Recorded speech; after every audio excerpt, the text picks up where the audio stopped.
السلام عليكم ورحمة الله وبركاته. halkan waxaan ugu barayaa wax maanta naga tusay darsigan lesson kan maanta waxaan ugu tusayaa sida loo soo download mise loo soo tala chargesto Cool Edit Pro waa software aad u fiican oo logiciel aad u fiican oo dadka dhan lagu isticmaalo isagiyo logiciel lagu isticmaalo codad hagaajintaanka inaa haysiiso dhex saartay dad doonaysid heesina codkaaga ka saartay dad doonaysid waa barnaamij ku fiican aad bu fiican barnaamij ka fiican oo jiraan laakiin soo liibshay sagbo waa iib laakiin maanta waxaan ku tusayaa sidaad u heli lahayd freely macnaha waxaan uga jeedaa barnaamijka waxaad ku helaysaa si bilaash uma baahnid inaad iibsatid uma baahnid inaad lacag bixisid laakiin bilaash baad ku helaysaa bilaash anana maanta halkan baan ugu tusayaa si bilaash ugu heshid barnaamijkan Cool Edit Pro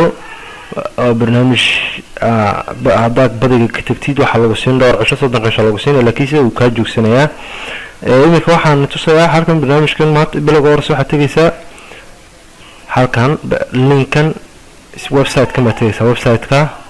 website-ka tagi www.medafire.com/downloading inta waxaan noo soo dhigay website-kan videogan hoostiisa nedhiga waad ka soo arki doontiin waad ka soo tirshadiisin doontiin halkan Mediafire-kan halka ku klikeenaysaa download anu hore u tirshadisay igu jira halkan igu jira waan tirshadisay maxaa sameynaysaa waa kan markii soo tirshadisto halkan waxaa oranaysaa baalka extract here waa ka soo dhex saaraysaa download manager-ka waxaa oranaysaa markaa joogtid halkan baa ka dhiganaysaa doontid mise waad tagaysaa halka download-ka extract baa oranaysaa idinkiis wuxuu ku siin doonaa file sidan oo kaleeto ku siinayaa hadaas waxaad tagaysaa set up baa ku klikeenaysaa sidaa markaa ku klikeysid wareega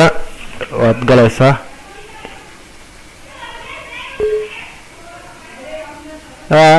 yes baa siinaysaa kan next waa instaaleynaysaa aniga kii hore ugu sii jiro aan iska jijina sababtoo waxa uu leeyahay version-kii hore kugu instaaleyn jiray ugu instaaleysay aniga waan isticmaalaa hadaas waxaad tagaysaa crack taa ku klikeenaysaa dhag waad instaaleynaysaa isagana waa kaas barnaamijka kalaas isku qafurayaa isma ka xiraa kuma weydiina macala limit waxba kuma weydiina waa kaas ku furmaya hadaas enjoy iskaga fiicnaa waa kaas aad ka dhargeysaa waa barnaamij fiican weyn hay loobin inaad taageertid shankayga igu taageer subscribe igu klikii xaqoosa adoo mahadsanna. Wassalaamu calaykum warahmatullahi wabarakaatuh.